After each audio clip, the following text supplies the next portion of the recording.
Hello नमस्कार मेरे प्यारे साथियों, स्वागत है आप सभी लोगों का आज की इस वीडियो में। आज की वीडियो में लेकर आया हूँ बीएससी एग्रीकल्चर 6th सेमेस्टर में जो सब्जेक्ट आ जाता है एमजेपीआर यूनिवर्सिटी में principles of organic farming and precision farming का। तो इससे पहले भी मैं 4 वीडियोज़ डाल चुका हूँ। यदि आप लोगों को नहीं मिली है तो आप लोग चैनल के प्लेलिस्ट सेक्शन में जाकर के सबसे ऊपर जो पहला प्लेलिस्ट मिलेगा आपको, उस पर क्लिक करके आप सभी वीडियोज़ देख सकते हैं। और यदि ऐसा भी नहीं करते हैं तो आप डिस्क्रिप्शन एक बार चेक ज़रूर कर लेना, वहाँ पर आप लोगों को वीडियोस मिल जाएंगे। और यदि आप लोगों ने अभी तक चैनल को सब्सक्राइब नहीं किया है तो चैनल को सब्सक्राइब कर लीजिए, जिससे जो भी मैं वीडियो डालूंगा उसकी नोटिफिकेशन आपके पास सबसे पहले पहुँचेगी। तो इसमें जो है सबसे पहला भाग आ जाता है हमारा। इसमें पूछा गया है कि जैविक पोषक तत्व प्रबंधन एवं प्रतिबंध। तो इसमें पहला क्वेश्चन आ जाता है कि कड़े एनपीओपी मानकों के अनुसार यदि किसी जैविक खेत में चिकन मैन्योर का उपयोग किया जाता है तो उसके लिए कौन सा वैधानिक क्लॉज अनिवार्य है। तो कौन सा है? राइट आंसर हो जाएगा बी वाला। राइट आंसर हो जाएगा बी वाला कि पोल्ट्री फार्म औद्योगिक पिंजरा प्रणाली पर आधारित नहीं होना चाहिए और खाद को उद्योग से पहले पूरी तरह कंपोस्ट किया जाना चाहिए। ओके, ये किया जाना अनिवार्य है। फिर आ जाता साथियों अगला क्वेश्चन हमारा। इसमें पूछा गया है कि जैविक कंपोस्टिंग में नाइट्रोजन स्थिरीकरण को बनाए रखने और अमोनिया गैस के रूप में होने वाले नुकसान को रोकने के लिए किस प्राकृतिक खनिज योजक को मिलाया जाता है। तो किसको मिलाया जाता है? राइट आंसर हो जाएगा साथियों, वो हो जाएगा बी वाला। तो इसमें जो है बताया गया है कि प्राकृतिक जिप्सम या जियोलाइट जो अमोनिया आयनों को अपनी सतह पर अधिशोषित कर लेते हैं। फिर आता है साथियों अगला क्वेश्चन हमारा। इसमें पूछा गया है कि दलहनी फसलों की जड़ों में नाइट्रोजन निर्धारण करने वाले राइजोबियम बैक्टीरिया को हवा के नाइट्रोजन सोखने के लिए किस विशिष्ट पादप रंग द्रव्य की आवश्यकता होती है जो न्यूड्यूल्स को गुलाबी रंग प्रदान करते हैं। तो राइट आंसर हो जाएगा इसका साथियों हो जाएगा बी वाला लेग हीमोग्लोबिन जो ऑक्सीजन के स्तर को नियंत्रित करता है। फिर आ जाता है साथियों अगला क्वेश्चन हमारा। इसमें पूछा गया है कि एनपीओपी के प्रशिष्ट फर्स्ट के अनुसार जैविक कृषि में पोटेशियम के स्रोत के रूप में प्रयुक्त लकड़ी की राख के उपयोग पर क्या विशिष्ट प्रतिबंध लगाया गया है। तो राइट आंसर हो जाएगा इसका साथियों हो जाएगा बी वाला। यह केवल प्राकृतिक बिना रसायनों से उपचारित लकड़ी से प्राप्त होने चाहिए और औद्योगिक रासायनिक अपशिष्ट वाली लकड़ी की राख प्रतिबंधित है। फिर आ जाता है साथियों अगला क्वेश्चन हमारा। इसमें पूछा गया है कि जैव उर्वरक फास्फेट विलयक कवक के रूप में प्रयुक्त मिट्टी में अघुलनशील त्रिकैल्शियम फास्फेट को घोलने के लिए मुख्य रूप से किस कार्बन अम्ल का भारी मात्रा में स्राव करता है। तो राइट आंसर हो जाएगा साथियों बी वाला साइट्रिक एसिड और ऑक्सैलिक एसिड। फिर आ जाता है अगला क्वेश्चन हमारा। इसमें जो है पूछा गया है कि फसलों और किस्मों का चयन। तो पहला जाता है इसमें क्वेश्चन हमारा कि जैविक कीट प्रतिरोध के लिए फसलों की उन किस्मों को क्यों चुना जाता है जिनमें ट्राइकोम्स की सघनता अधिक होती है। तो इसमें बताया गया है कि ये बारीक सुरक्षात्मक बाल कीटों के चलने और अंडे देने में भौतिक बाधा उत्पन्न करते हैं तथा कुछ चिपचिपे या कड़वे रसायनों का स्राव करते हैं। फिर आ जाता है साथियों अगला क्वेश्चन हमारा। इसमें बताया गया है कि जैविक खेती में हाइब्रिड बीजों के सीमित उपयोग का मुख्य कारण क्या है। जबकि वे अधिक उपज देते हैं। तो इसमें जो है राइट आंसर हो जाएगा साथियों बी वाला। इन्हें उच्च रासायनिक इनपुट और सिंचाई के लिए डिज़ाइन किया जाता है, जिससे जैविक कम इनपुट परिस्थितियों में इनका प्रदर्शन अस्थिर हो जाता है और इनका जो है बीज F2 पीढ़ी में बिखर जाता है। फिर आ जाता है साथियों अगला क्वेश्चन हमारा। इसमें जो है पूछा गया है कि जैव किरणन के सिद्धांत के तहत फसल चक्र में सरसों या मूली की कुल फसलों को शामिल करने का मुख्य वैज्ञानिक उद्देश्य क्या है। तो राइट आंसर हो जाएगा इसका साथियों वो हो जाएगा बी वाला। इन फसलों के अवशेषों के अपघटन से आइसोथियोसाइनेट्स गैस निकलती है जो मिट्टी के हानिकारक सूत्रकृमियों और फफूंदों को प्राकृतिक रूप से नष्ट करती है। फिर आ जाता है साथियों अगला क्वेश्चन हमारा। इसमें पूछा गया है कि शुष्क और असिंचित जैविक कृषि प्रणालियों में फसलों की अर्ली मैच्योरिटी वाली किस्मों का चयन किस उद्देश्य से किया जाता है? तो राइट आंसर हो जाएगा साथियों, हो जाएगा बी वाला टर्मिनल ड्राउट, फसल के अंतिम चरणों में होने वाले सूखे के प्रभाव से बचने के लिए। फिर आ जाता है साथियों अगला क्वेश्चन हमारे से पूछा गया है कि पौधों में कवक जनित रोगों के विरुद्ध प्रेरित प्रणालीगत प्रतिरोध ISR इंड्यूस्ड सिस्टमेटिक रेजिस्टेंस को सक्रिय करने के लिए किस लाभकारी राइजोबैक्टीरिया का उपयोग रूट डिपिंग में किया जाता है? तो राइट आंसर हो जाएगा इसका साथियों हो जाएगा बी वाला बेसिलस सबटिलिस, जो लिपोपैक्टाइड एंटीबायोटिक्स बनाता है। फिर आ जाता है साथियों अगला क्वेश्चन हमारे इसमें पूछा गया है कि नीम के बीजों से प्राप्त मुख्य सक्रिय जैव रासायनिक तत्व कौन सा है जो कीटों में एंटीफीडेंट और कीट विकास अवरोध के रूप में कार्य करता है? तो राइट आंसर हो जाएगा साथियों बी वाला अजाडिरेक्टिन। आ जाता है अगला क्वेश्चन हमारा इसमें पूछा गया है कि जैविक बागवानी में सेब और नाशपाती के कवक जनित रोग एप्पल स्कैब को रोकने के लिए सर्दियों में गिरे हुए पत्तों को नष्ट करना या उन पर चूना सल्फर का छिड़काव करना किस प्रकार प्रबंध लगाता है? तो राइट आंसर हो जाएगा साथियों हो जाएगा बी वाला सैनिटेशन और इनोकुलम दमन, प्राथमिक रोगजनक के स्रोतों को नष्ट करना। फिर आ जाता है साथियों अगला क्वेश्चन हमारा इसमें पूछा गया है कि बैगन के तनाव और फल छेदक कीट के जैविक नियंत्रण के लिए किस अत्यधिक प्रभावी प्राकृतिक सेक्स फेरोमोन ल्यूर का उपयोग किया जाता है? तो लूसिल्योर का उपयोग किया जाता है।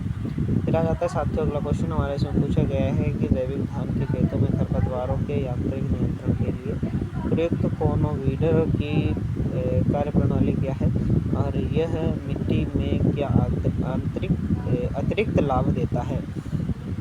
तो राइट आंसर हो जाएगा साथियों हो जाएगा बी वाला, यह खरपतवारों को कुचलकर मिट्टी में दबा देता है और मिट्टी में हवा का संचार बढ़ाकर जड़ों के विकास में मदद करता है। फिर आ जाता है साथियों अगला क्वेश्चन हमारा इसमें पूछा गया है कि पादप रोगों के जैविक नियंत्रण में प्रयुक्त माइकोपायराइट्स कवक मुख्य रूप से कवक एम्पेलोमाइसिस क्विस्क्वालिस मुख्य रूप से किस गंभीर बीमारी के नियंत्रण के लिए विशिष्ट रूप से जाना जाता है? तो राइट आंसर हो जाएगा साथियों पाउडरी मिल्ड्यू चूर्णिल आस्था रोग, जिसके कवक जाल पर यह परजीवी के रूप में रहता है। फिर आ जाता है अगला क्वेश्चन हमारा इसमें पूछा गया है कि NPOP के तहत किसी प्रमाणीकरण संस्था द्वारा जारी किए जाने वाले स्कोप सर्टिफिकेट का मुख्य कानूनी महत्व क्या होता है? तो राइट आंसर हो जाएगा साथियों हो जाएगा बी वाला, यह प्रमाणित करता है कि किसान की भूमि फसल सूची और उत्पादन प्रणाली राष्ट्रीय मानकों के अनुसार पूरी तरह जैविक है, तो यह उत्पाद बेचने के लिए प्राथमिक दस्तावेज है। फिर आता है अगला क्वेश्चन हमारा इसमें पूछा गया है कि कड़े NPOP नियमों के अनुसार जैविक और गैर जैविक खेतों के बीच संदूषण को रोकने के लिए खेत की सीमाओं पर किस संरचना का होना वैधानिक रूप से अनिवार्य है? तो राइट आंसर हो जाएगा साथियों हो जाएगा बी वाला बफर जोन कम से कम 2 से 3 मीटर की दूरी पर या घनी हरी झाड़ियों की पाड़ जो पड़ोसी के रसायनों के बहाव को रोक सके। फिर आ जाता है साथियों अगला क्वेश्चन हमारे से पूछा गया है कि आंतरिक नियंत्रण प्रणाली ICS के तहत आंतरिक ऑडिटर्स द्वारा तैयार की गई रिपोर्टों की दोबारा कड़ाई से जांच करने के लिए प्रमाणीकरण एजेंसी द्वारा जो अंतिम ऑडिट किया जाता है उसे क्या कहते हैं? तो इसे क्या कहा जाता है? एक्सटर्नल ऑडिट या रिस्क बेस्ड री इंस्पेक्शन। आमतौर पर कुल पंजीकृत किसानों का न्यूनतम 10% भौतिक सत्यापन किया जाता है। तो आ जाता है साथियों अगला क्वेश्चन हमारा इसमें पूछा गया है कि NPOP मानकों के अनुसार जैविक दूध और डेयरी उत्पादन के लिए पशुओं को दिए जाने वाले कुल चारे में न्यूनतम कितने प्रतिशत प्रमाणित जैविक चारा होना कानूनी है? तो राइट आंसर हो जाएगा साथियों सी वाला 100% पशुओं का पूरा भोजन और चारा प्रमाणित जैविक स्रोतों के से आना अनिवार्य है। फिर आ जाता है साथियों अगला क्वेश्चन हमारे से पूछा गया है कि जैविक खेतों में उत्पादित माल के निर्यात के समय जारी किए जाने वाले ट्रांजैक्शन सर्टिफिकेट का मुख्य तकनीकी उद्देश्य क्या है? तो राइट आंसर हो जाएगा साथियों, हो जाएगा बी वाला, विक्रेता से खरीदार तक उत्पाद की मात्रा का पूर्ण डिजिटल मिलान करना, ताकि कोई गैर जैविक माल इसमें मिक्स ना हो सके। फिर आ जाता है साथियों अगला क्वेश्चन हमारा। इसमें पूछा गया है कि जैविक प्रसंस्करण इकाइयों में कीट नियंत्रण के लिए किस गैर गैस के उपयोग की पूर्ण मनाही है, क्योंकि यह ओजोन परत को नुकसान पहुंचाती है और अत्यधिक विषैली है। तो राइट आंसर हो जाएगा साथियों बी वाला, मिथाइल ब्रोमाइड रासायनिक धूम्रकण। फिर आ जाता है साथियों अगला क्वेश्चन हमारे इसमें पूछा गया है कि भारत में प्रसंस्कृत जैविक खाद्य पदार्थों के घरेलू बाजार में लेबलिंग और बिक्री के लिए FSSAI द्वारा जारी किए गए किस विशिष्ट लोगो का होना कानूनी रूप से अनिवार्य है? तो राइट आंसर हो जाएगा साथियों बी वाला, जैविक भारत, जो टिक मार्क और पत्ती के आकार का होता है। फिर आ जाता है साथियों अगला क्वेश्चन हमारा, इसमें पूछा गया है कि जैविक खेती की आर्थिक व्यवहार्यता का मूल्यांकन करते समय इकोसिस्टम सर्विसेज के मूल्य को शामिल करने का क्या तात्पर्य है? राइट आंसर हो जाएगा साथियों बी वाला, कृषि द्वारा पर्यावरण को दिए गए अप्रत्यक्ष लाभ जैसे मृदा कार्बन सिंक, जल शुद्धिकरण, जैव विविधता में वृद्धि और रासायनिक प्रदूषण की कमी का मौद्रिक मूल्यांकन।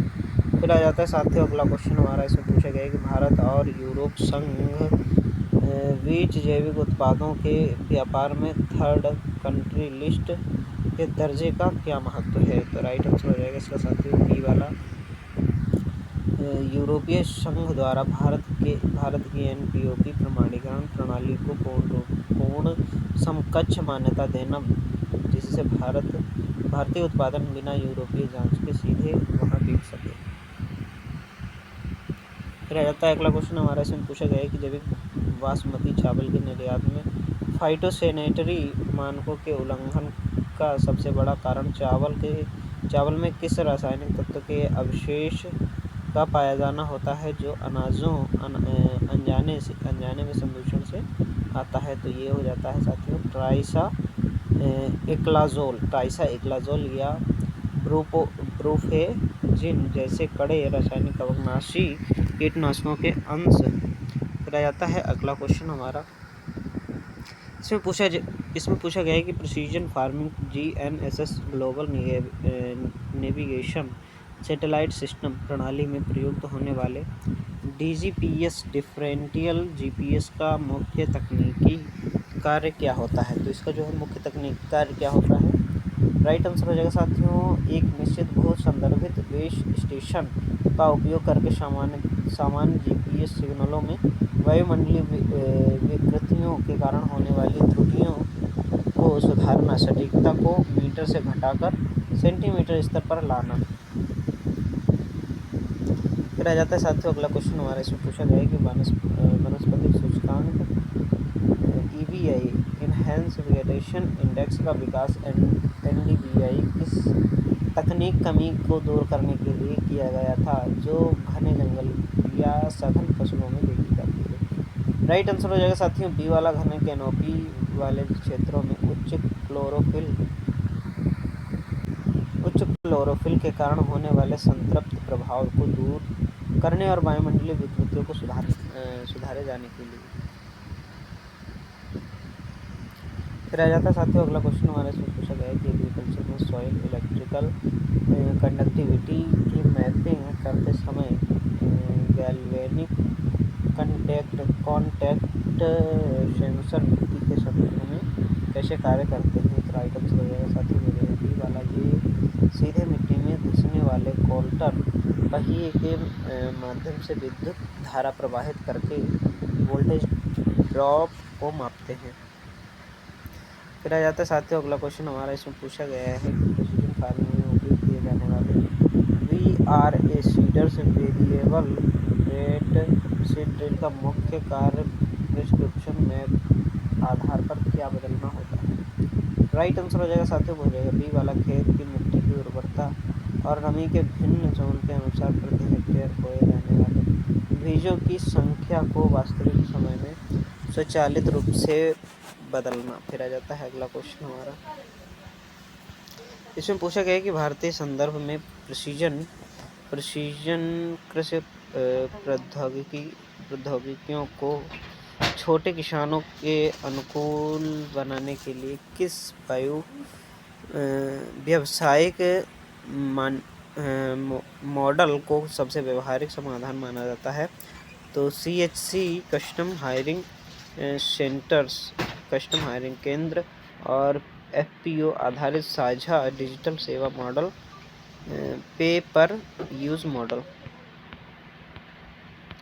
फिर आ जाता है साथियों अगला क्वेश्चन हमारे इसमें पूछा गया है कि जैविक मिट्टी में ग्लूकोसिडेस एंजाइम की सक्रियता का उच्च स्तर मुख्य रूप से कार्बन चक्र के किस चरण को निर्धारित करता है? तो राइट आंसर हो जाएगा साथियों बी वाला, सेलुलोज अपघटन के अंतिम चरण में सेलोबायोज को ग्लूकोज अणुओं में तोड़ना जो सूक्ष्म जीवों के लिए ऊर्जा का मुख्य स्रोत है। फिर आ जाता है अगला क्वेश्चन हमारा इसमें पूछा गया है कि जैविक खाद निर्माण के दौरान अत्यधिक नाइट्रोजन लॉस तब होता है जब एन अनुपात बहुत कम, जैसे 15:15:1 हो जाता है। तो इसका जैव रासायनिक कारण क्या है? तो इसका जो है जैव रासायनिक कारण क्या हो जाएगा? राइट आंसर हो जाएगा साथियों अतिरिक्त नाइट्रोजन को स्टोर करने के लिए सूक्ष्म जीवों के पास पर्याप्त कार्बन नहीं होता, जिससे अतिरिक्त नाइट्रोजन अमोनिया गैस बनाकर उड़ जाती है।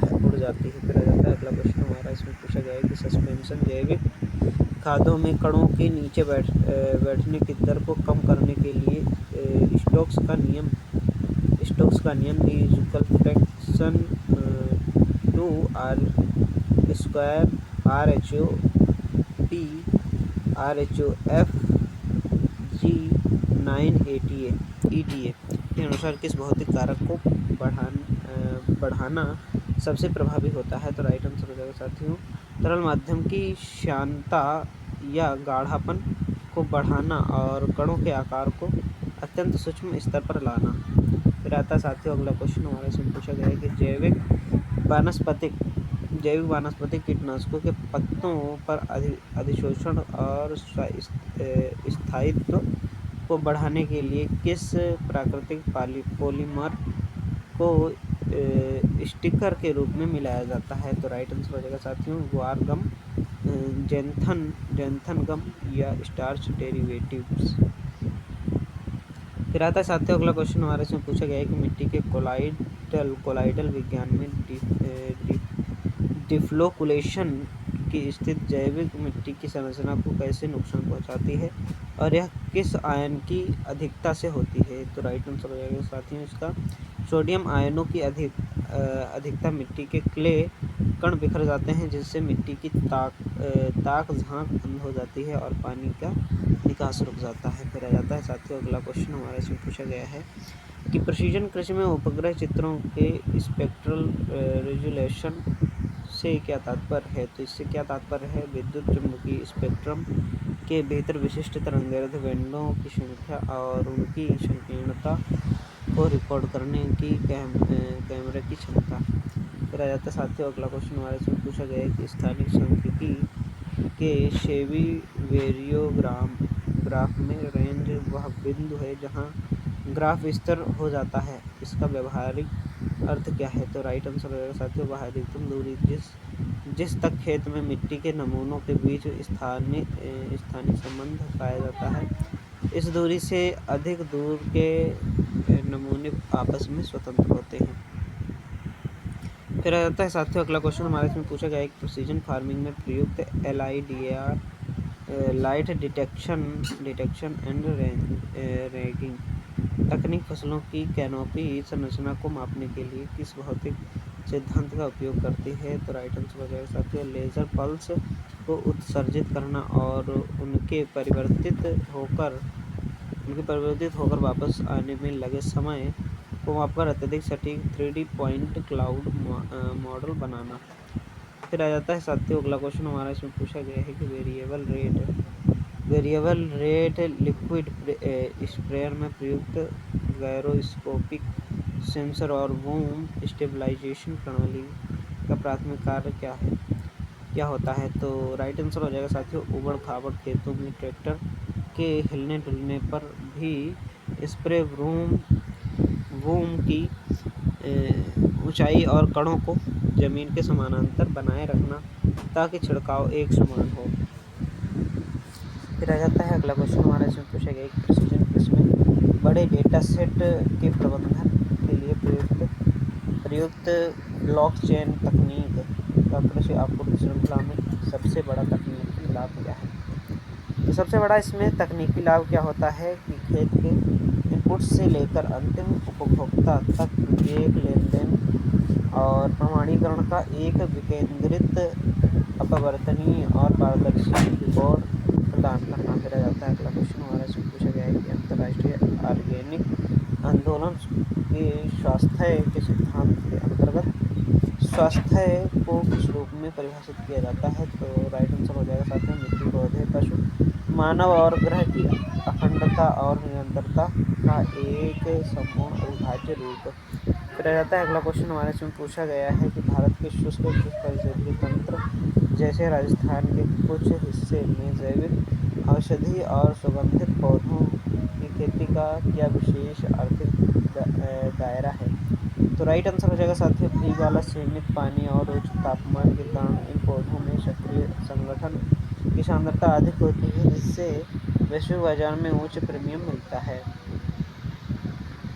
फिर आ जाता है साथियों अगला क्वेश्चन हमारे, इसमें पूछा गया है कि जैविक मिट्टी में अवायवीय परिस्थितियों जैसे जलभराव वाले धान के खेत में होने वाले विनाइट्रीकरण के तहत नाइट्रेट मुख्य रूप से किस गैस में बदलकर नष्ट हो जाते हैं? तो राइट आंसर हो जाएगा साथियों, बी वाला, नाइट्रेट ऑक्साइड और आणविक नाइट्रोजन। फिर आ जाता है साथियों अगला क्वेश्चन हमारा, इसमें पूछा गया है कि जैविक कृषि पारिस्थितिकी तंत्र में एलिलोपैथी घटना का उपयोग मुख्य रूप से किसके प्राकृतिक दमन के लिए किया जाता है?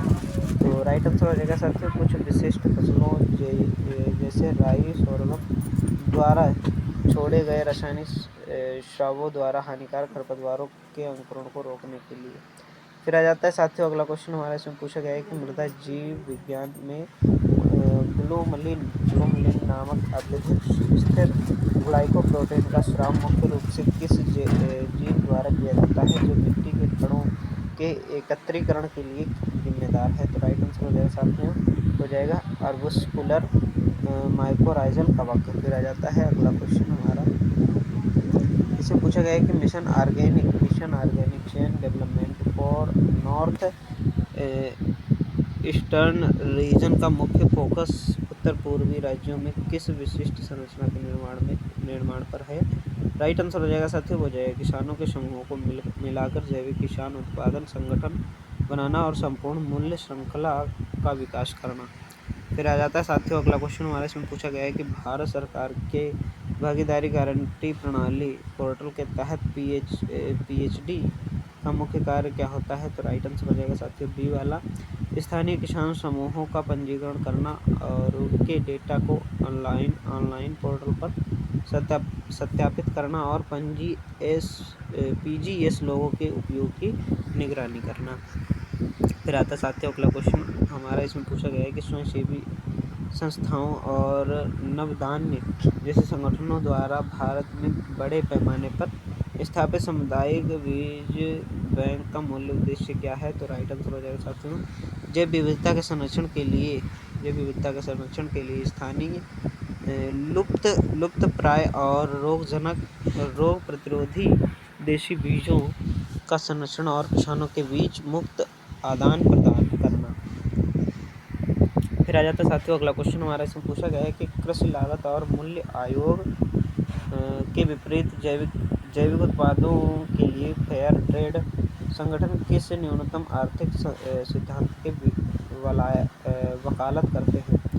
राइट आंसर हो जाएगा साथियों, उत्पादकों के लिए जीवन निर्वाह योग्य मूल्य सुनिश्चित करना और लैंगिक समानता बनाए रखना और बाल श्रम का पूर्ण निषेध करना। फिर आता साथियों अगला क्वेश्चन हमारे इसमें पूछा गया है कि भारत में परंपरागत कृषि विकास योजना के तहत जैविक खेती में रूपांतरण करने वाले किसानों को प्रति हेक्टेयर 3 वर्ष के लिए दी जाने वाले कुल वित्तीय सहायता में से इनपुट निर्माण के लिए कितनी राशि सीधे हस्तांतरित की जाती है। तो राइट आंसर हो जाएगा साथियों 31,000, जो जैविक इनपुट जैसे जैव उर्वरक, वर्मी कंपोस्ट आदि के ऑफ फार्म निर्माण के लिए सीधे डीबीटी द्वारा दी जाती है। फिर आता है साथियों अगला क्वेश्चन हमारा इसमें पूछा गया है कि कड़े एनपीओपी प्रमाणीकरण नियमों के अनुसार मिट्टी सुधार के लिए कारखानों में प्राप्त किस प्रकार के रॉक फास्फेट के उपयोग की अनुमति दी जाती है। तो राइट आंसर हो जाएगा साथियों हो जाएगा बी वाला, केवल प्राकृतिक रूप से पिसा हुआ बिना किसी रासायनिक प्रसंस्करण वाला खनिज पाउडर। फिर आता है साथियों अगला क्वेश्चन हमारे इसमें पूछा गया है कि वर्मी कंपोस्ट बनाते समय केचुए की प्रजाति इफेटिडा को एपिजैक श्रेणी में क्यों रखा जाता है और यह जैविक कृषि के लिए क्यों सर्वोत्तम है। तो राइट आंसर हो जाएगा साथियों हो जाएगा बी वाला, यह मिट्टी के ऊपर रहकर केवल जैविक कचरा खाता है, बहुत तेजी से प्रजनन करता है और गहरी सुरंगें नहीं बनाता है।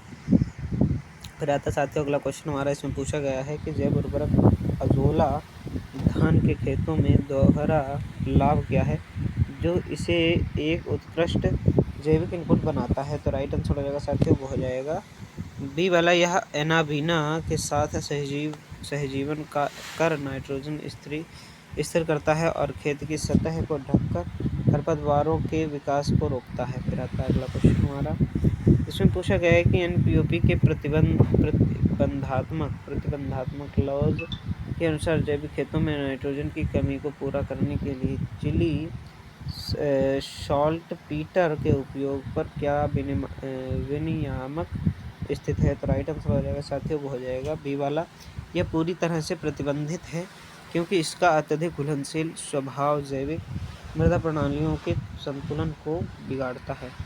फिर आता है साथियों अगला क्वेश्चन हमारा इसमें पूछा गया है कि ईएम तकनीक जिसे जैविक कचरे के त्वरित अपघटन के लिए उपयोग किया जाता है मुख्य रूप से किन 3 सूक्ष्मजीव समूहों का एक सहजीवी मिश्रण है।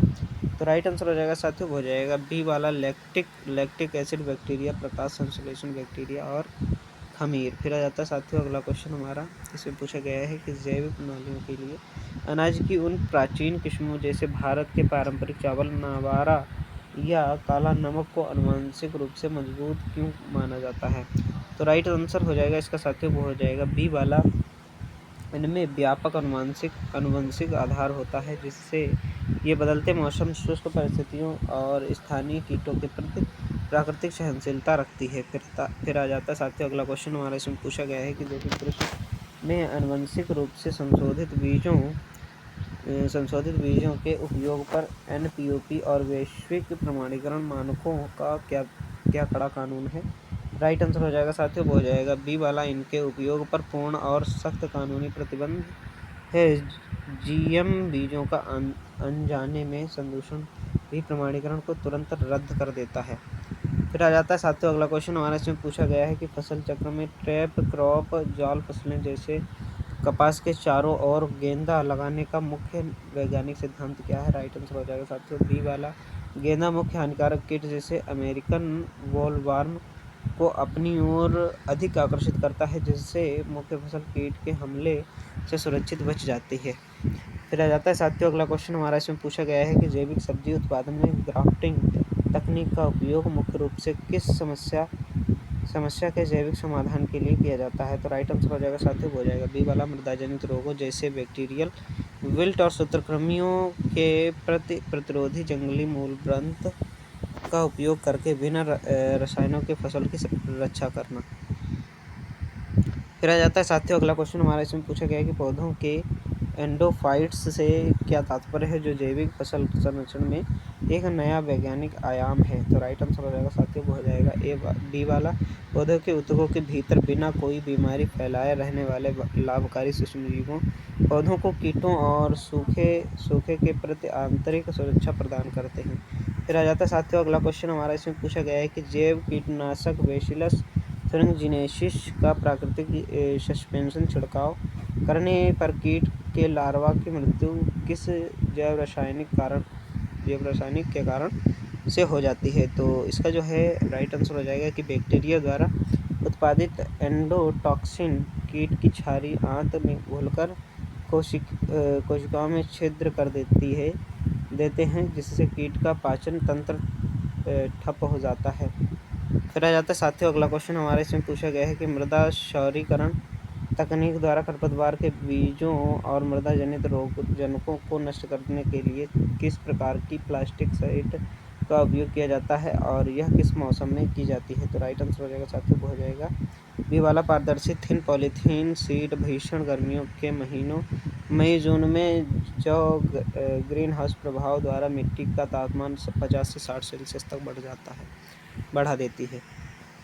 फिर आ जाता है साथियों अगला क्वेश्चन हमारा इसमें पूछा गया है कि बायो हर्बिसाइड के रूप में प्रयुक्त होने वाले उत्पाद डिवाइन की मुख्य सक्रिय सामग्री क्या है जो खरपतवारों को नष्ट कर देती है? तो इसका जो है राइट आंसर हो जाएगा साथियों हो जाएगा बी वाला एक जीवित कवक फाइटोफथोरा पाल्मिवोरा। यह एक माइको हर्बिसाइड है जो विशिष्ट खरपतवारों को संक्रमित कर सूखा देता है। फिर आ जाता है अगला क्वेश्चन हमारे से पूछा गया है कि जैविक कृषि में प्रयुक्त लाइट ट्रैप का उपयोग मुख्य रूप से किस वर्ग के कीटों की आबादी की निगरानी और नियंत्रण के लिए रात्रिकालीन समय में किया जाता है? तो राइट आंसर हो जाएगा साथियों हो जाएगा बी वाला रात्रिकालीन उड़ने वाले वयस्क कीट जैसे पतंगे मोथ्स भृंग बीटल जो प्रकाश की तरंगदैर्घ्य की ओर आकर्षित होते हैं। फिर आता है साथियों अगला क्वेश्चन हमारा इसमें पूछा गया है कि ट्राइकोडर्मा विरिडी कवक रोगजनक कवकों जैसे पाइथम राइजोक्टोनिया को नष्ट करने के लिए मुख्य रूप से किस एंजाइम का स्राव करता है जो रोगजनक की कोशिका भित्ति को गला देता है? फिर इसका जो है राइट आंसर हो जाएगा साथियों वो हो जाएगा काइटिनेज और सेलुलोज एंजाइम। फिर आता है अगला क्वेश्चन हमारा इसमें पूछा गया है कि एनपीओपी के कड़े नियमों के अनुसार किसी खेत को पूर्ण जैविक प्रमाणीकरण जारी करने से पहले मिट्टी और फसल के नमूनों की जांच कहाँ करना और वैधानिक रूप से अनिवार्य है? राइट आंसर हो जाएगा साथियों वो हो जाएगा बी वाला केवल ISO या IEC 17025 प्रमाणित और national accreditation board for testing and calibration laboratories द्वारा मान्यता प्राप्त प्रयोगशाला में। फिर आता है साथियों अगला क्वेश्चन हमारा इसमें पूछा गया है कि एनपीओपी प्रमाणीकरण प्रक्रिया के दौरान ओपन पेनल्टी क्लोज के तहत यदि कोई किसान गंभीर धोखाधड़ी जैसे छिपे तौर पर रसायनों का उपयोग करते हुए पकड़ा जाता है तो उस पर क्या कार्रवाई होती है? तो उस पर जो है उसे और उसके खेत को न्यूनतम 3 से 5 वर्ष तक के लिए ब्लैकलिस्ट कर दिया जाता है और उसका वर्तमान जैविक प्रमाण पत्र तुरंत प्रभाव से रद्द कर दिया जाता है।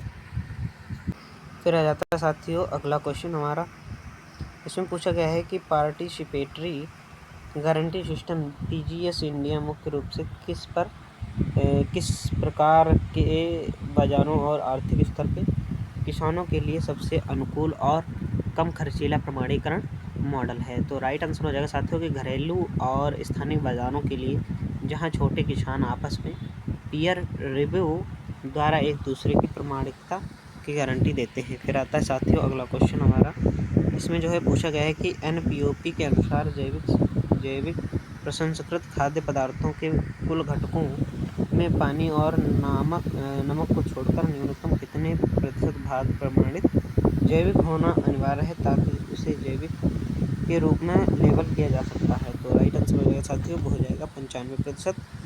95% से कम होने पर केवल अग्रभाग पर जैविक घटकों से निर्मित लिखा जा सकता है और पूर्ण जैविक नहीं। फिर आता है साथियों अगला क्वेश्चन हमारा इसमें पूछा गया है कि जैविक प्रमाणीकरण में सस्पेंशन और डिसर्टिफिकेशन के बीच बुनियादी विनियामक अंतर क्या है? तो राइट आंसर हो जाएगा साथियों सस्पेंशन एक अस्थायी रोक है जिसे कमियों को सुधार कर हटाया जा सकता है जबकि डिश सर्टिफिकेशन परमानेंट कैंसिलेशन, जिसके बाद पूरी प्रक्रिया नए सिरे से शुरू करनी पड़ती है।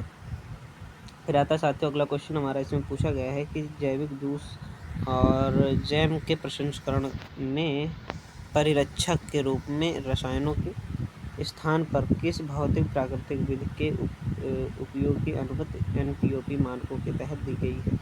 राइट आंसर हो जाएगा साथियों, वो हो जाएगा बी वाला पाश्चुरीकरण, थर्मल स्टेरिलाइजेशन और वैक्यूम पैकेजिंग और प्राकृतिक साइट्रिक एसिड नींबू का रस का उपयोग। फिर आता है साथियों अगला क्वेश्चन हमारा, इसमें पूछा गया है कि यदि कोई उत्पादक बिना किसी वैध प्रमाणीकरण के अपने उत्पाद की पैकेजिंग पर जैविक या ऑर्गेनिक शब्द का भ्रामक उपयोग करता है पाया जाता है तो खाद्य सुरक्षा और मानक अधिनियम 2006 के तहत क्या कानूनी दंड निर्धारित किया गया है। तो यह एक संज्ञेय अपराध है जिसके तहत भारी वित्तीय जुर्माना 2 से 5 लाख तक और उत्पाद की बाजार तुरंत जब्ती की जा सकती है। फिर आता साथियों अगला क्वेश्चन हमारा, इसमें पूछा गया है कि जैविक खेती की आर्थिक व्यवहार्यता पारंपरिक रासायनिक खेती की तुलना में आमतौर पर किस वर्ष और बाद स्थिर और लाभदायक होने लगती है। तो राइट आंसर हो जाएगा साथियों, रूपांतरण अवधि के तीसरे या चौथे वर्ष के बाद जब मिट्टी की प्राकृतिक उत्पादकता बहाल हो जाती है तो इनपुट लागत घट जाती है और प्रीमियम मूल्य मिलने लगता है। फिर आता साथियों अगला क्वेश्चन हमारा, इसमें पूछा गया है कि भारत द्वारा निर्यात किए जाने वाले कुल जैविक उत्पादों के मूल्य और मात्रा में वर्तमान में सबसे बड़ा हिस्सा किस विशिष्ट कृषि उत्पाद श्रेणी का है।